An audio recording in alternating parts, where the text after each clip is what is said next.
dia para mais um dia de leitura. Vamos ler a palavra de Deus. Estou muito grata a Deus porque Ele me concede, o privilégio de estar aqui todos os dias lendo a palavra dEle. Glória a Deus por isso. Então vamos ler. Nós estamos no livro de Números e o capítulo 9 tem o título de A Celebração da Páscoa, Então vamos ler aqui a celebração da Páscoa. Falou o Senhor a Moisés no deserto do Sinai, no segundo ano da sua saída da terra do Egito, no mês primeiro, dizendo: Celebrem os filhos de Israel a Páscoa a seu tempo. No dia 14 deste mês, no crepúsculo da tarde, a seu tempo, e celebrareis segundo todos os seus estatutos, e segundo todos os seus ritos, e celebrareis, na verdade. Disse, pois, Moisés aos filhos de Israel, que celebrassem a Páscoa. Então celebraram a Páscoa no dia 14 do mês primeiro, ao crepúsculo da tarde do deserto do Sinai, segundo tudo que o Senhor ordenara a Moisés. Assim fizeram os filhos de Israel. Houve alguns que se acharam imundos por terem tocado o cadáver de um homem, de maneira que não puderam celebrar a Páscoa naquele dia.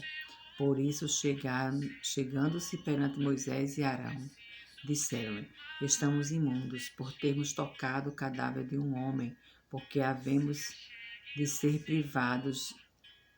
Disseram-lhes: Estamos imundos por termos tocado um cadáver de um homem, porque havemos de ser privados de apresentar a oferta do Senhor a seu tempo no meio dos filhos de Israel. Respondeu-lhe Moisés: Esperai, e ouvirei o que o Senhor vos ordenará. Então disse o Senhor a Moisés: Fala aos filhos de Israel, dizendo: Quando alguém entre vós ou entre as vossas gerações achar-se imundo por causa de um morto, ou se achar em jornada longe de vós, contudo, ainda celebrará a Páscoa do Senhor. Então, a Páscoa do Senhor era para ser celebrada de qualquer maneira, No mês segundo, no dia 14 do crepúsculo da tarde, a celebrarão com pães asmos e ervas amargas a comerão. Dela nada deixarão até amanhã, e dela não quebrarão osso algum. Segundo todo o estatuto da Páscoa a celebrarão. Porém, se um homem achar-se limpo e não estiver de caminho e deixar de celebrar a Páscoa, essa alma será eliminada do seu povo, porquanto não apresentou a oferta do Senhor, a seu tempo. Tal homem levará sobre si o seu pecado. Se um estrangeiro habitar entre vós e também celebrar a Páscoa do Senhor, segundo os estatutos da Páscoa e segundo o seu rito, assim a celebrará. Um só estatuto haverá para vós outros, tanto para os estrangeiros como para o natural da terra. Então vamos aqui ler os comentários. O capítulo 9, de 1 ao 14, o suplemento da palavra, o suplemento da lei concernente à Páscoa, todo judeu deveria observá-la sob pena de ser excluído da comunidade israelita. Elementos de Páscoa deveriam constar pão asmo, isto é, sem fermento, ervas amargas como almeirão e um cordeiro ou um cabrito cujos ossos não deveriam ser quebrados. O cordeiro pascal era a figura do Cordeiro de Deus, nosso Senhor Jesus Cristo, cujos ossos não foram quebrados e cujo sangue foi vertido na cruz de Calvário para nossa redenção. Aleluia, Glória a Deus. O 9º capítulo nos ensina: 1. A Páscoa era uma lembrança do passado, uma realização do presente e uma antecipação do futuro. Assim também é a ceia do Senhor, que contém o Evangelho inteiro. 2. Os problemas e as dificuldades devem ser levadas a Deus em oração. 3. A orientação de Deus deve ser seguida a cada passo, seja no viajar, seja no esperar. O grande princípio é segundo o mandato do Senhor. 4. A vontade divina para nós inclui o onde e o quando, duas coisas que se revelam claramente aos fiéis que obedecem a Deus. Aleluia. Então, agora vamos para os versículos 15, que é a nuvem sobre o tabernáculo. No dia em que foi erigido o tabernáculo, a nuvem o cobriu, a saber, a tenda do testemunho, e à tarde estava sobre o tabernáculo uma aparência de fogo até a manhã, até pela manhã. Assim era de contínuo, a nuvem o cobria e de noite havia aparência de fogo. Quando a nuvem se erguia de sobre a tenda, os filhos de Israel se punham em marcha, e no lugar onde a nuvem parava, aí os filhos de Israel se acampavam. Segundo o mandato do Senhor, os filhos de Israel partiam, e segundo o mandato do Senhor se acampavam. Por todo o tempo em que a nuvem pairava sobre o tabernáculo, permaneciam acampados. Quando a nuvem se detinha muitos dias sobre o tabernáculo, então os filhos de Israel cumpriam a ordem do Senhor e não partiam. Às vezes a nuvem ficava poucos dias sobre o tabernáculo, então, segundo o mandado do Senhor, permaneciam e, segundo a ordem do Senhor, partiam. Às vezes a nuvem ficava desde a tarde até a manhã. Quando pela manhã a nuvem se erguia, punham-se em marcha, quer de dia, quer de noite. Erguendo-se a nuvem, partiam. Se a nuvem se detinha sobre o tabernáculo por 2 dias, ou 1 mês, ou por mais tempo, enquanto pairava sobre ele, os filhos de Israel permaneciam acampados e não se punham em marcha, mas erguendo-se eles partiam. Então vamos ler aqui o 23. Segundo o mandado do Senhor, e acampavam, e segundo o mandado do Senhor se punham em marcha, cumpriam o seu dever para com o Senhor, segundo a ordem do Senhor, por intermédio de Moisés. Então, vamos ler aqui o comentário. Este trecho revela a presença de Deus e sua preocupação com o seu povo. Aleluia. E quem deseja guiar em segurança, e quem deseja a seu povo, a quem deseja guiar em segurança pelo deserto. Este trecho, de 15 a 23, nos dá os seguintes ensinamentos sobre nosso Deus. É um Deus que acampa conosco, seja na forma de uma nuvem no passado, ou seja na presença do Espírito Santo, que é o caso destes séculos depois do dia de Pentecostes. Segundo, é um Deus que exige fidelidade e obediência à sua vontade. 3. É um Deus que deseja salvar. A nuvem e a coluna se comparam bem à salvação e à segurança que Cristo nos concede. Neste mesmo trecho, a nuvem nos revela 1. A amorável onipresença de Deus. 2. A grandiosidade da providência divina. 3. Revela que precisamos da atitude de obediência para recebermos as bênçãos de Deus. Aleluia. Então, aqui nós podemos ver, né, o quanto Deus nos ama, né, os ensinamentos maravilhosos. E agora vamos para o capítulo 10. Capítulo 10. As 2 trombetas de prata. Disse mais o Senhor a Moisés: Faze 2 trombetas de prata, de obra batida as farás. Servir-te-ão para convocares a congregação e para a partida dos arraiais. quando tocares, toda a congregação se ajuntará a ti, à porta da tenda da congregação. Mas quando tocar uma só, a ti ajuntarão os príncipes, os cabeças dos milhares de Israel. Quando as tocares, arrebate, partirão os arraiais que se acham acampados do lado oriental. Mas quando a segunda vez as tocares, arrebate, então partirão os arraiais que se acham acampados do lado sul. Arrebate as tocarão para as suas partidas. Mas se houver de ajuntar a congregação, tocá-las-ei, porém não arrebate. Os filhos de Arão, sacerdote, tocarão as trombetas, e vós outros será isto por estatuto perpétuo nas vossas gerações.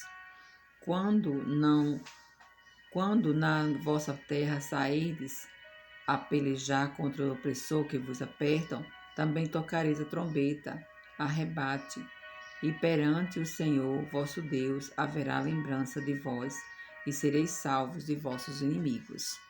Da mesma sorte, no dia da vossa alegria, nas vossas solenidades e nos princípios dos vossos meses, também tocareis as vossas trombetas sobre os vossos holocaustos e sobre os vossos sacrifícios pacíficos, e vos serão por lembrança perante vosso Deus. Eu sou o Senhor, vosso Deus. Então, vamos ler aqui o comentário. Trombetas.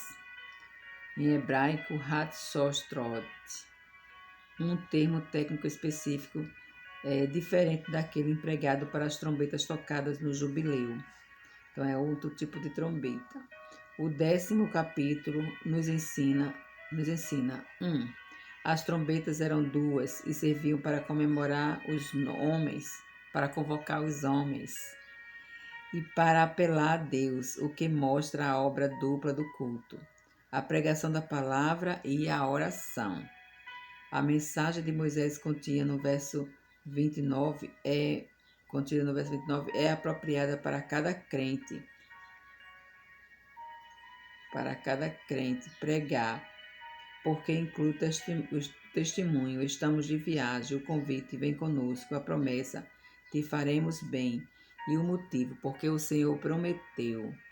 Este apelo dividido em 4 partes, sempre estará nos nossos lábios, se temos a mesma nítida e segura confiança em Deus que Moisés tinha.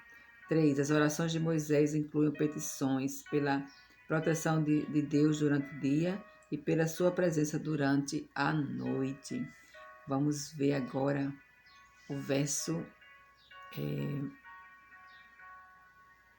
11. 11 diz assim: os israelitas partem do Sinai.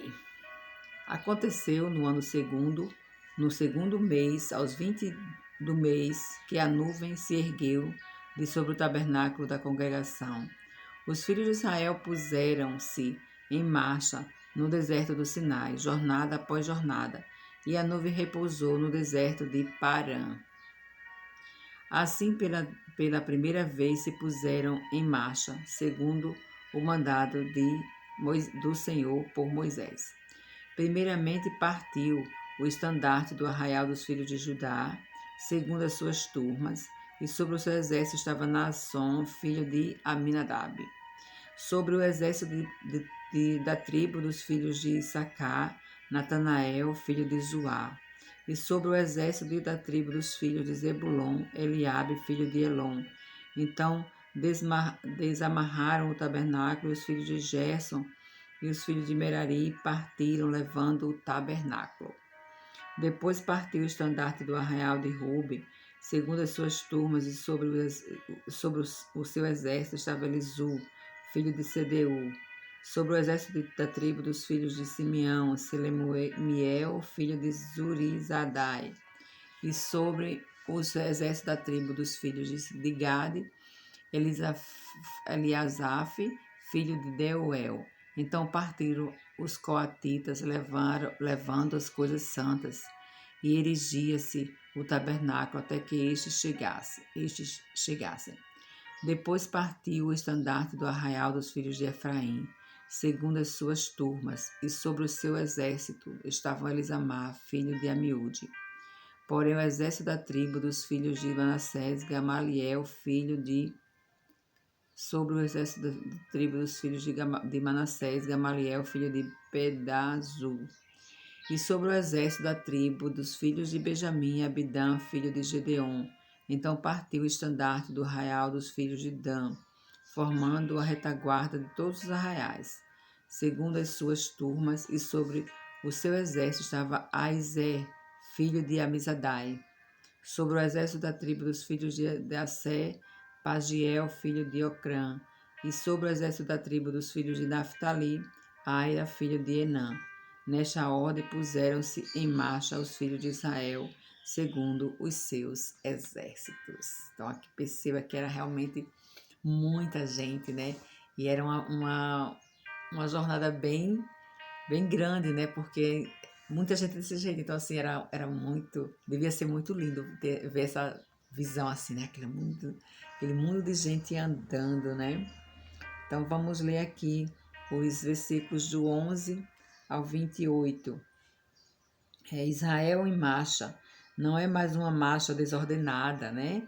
Como na saída do Egito, mas sim tudo obedece a um sistema pré-estabelecido. A tenda da congregação ficaria no meio das tribos. À frente iam os materiais pesados do tabernáculo, de modo que, com a chegada dos coatitas, juntamente com o santuário, tudo já estaria preparado para a sua instalação. Então, era tudo muito organizado, né? Agora vamos ler o 29.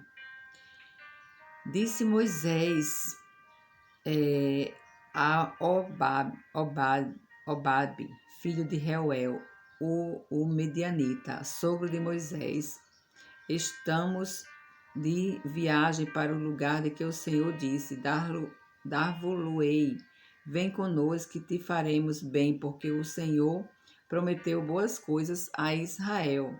Porém ele respondeu: não irei, antes irei à minha terra e à minha parentela. Então, o sogro de Moisés, que é Reuel, a gente viu também que é Jetro, né? Mas Jetro era o cargo que ele exercia, e Reuel é o nome dele mesmo. Para o lugar de, assim, a minha parentela. Tornou-lhe Moisés, ora, não nos deixes, porque tu sabes que devemos acampar-nos no deserto e nos servirás de guia. Se não vieres conosco, fartiemos o mesmo bem que o Senhor. Se vieres conosco, fartiemos o mesmo bem que o Senhor a nós nos fizer.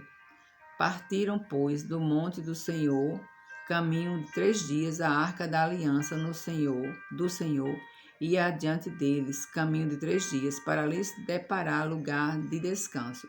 A nuvem do Senhor pairava sobre eles de dia, quando partiram do arraial, partindo a arca, Moisés dizia: levanta-te, Senhor, e dissipados sejam os teus inimigos, e fujam diante de ti os que te odeiam.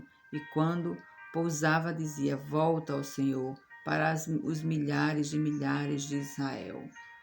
Aleluia, né? Então, o título do 29 é Moisés roga a Obabe que vá com eles. Obabe, filho de Reuel. Então, assim, era Obabe que ele estava querendo que ficasse, não Reuel, né? Era só no caso, o cunhado dele. Aleluia, glória a Deus. Então, a gente vai ficar por aqui, né? O capítulo 11, a gente lê amanhã, se Deus quiser, ou mais tarde. Vamos ver como é que vai ser o meu dia. Então, fiquem com Deus, que Deus abençoe, Deus os guarde, e vamos orar neste momento, né? Senhor, meu Deus e meu Pai, obrigada, Senhor Deus, pelo teu cuidado, obrigada pelo teu amor.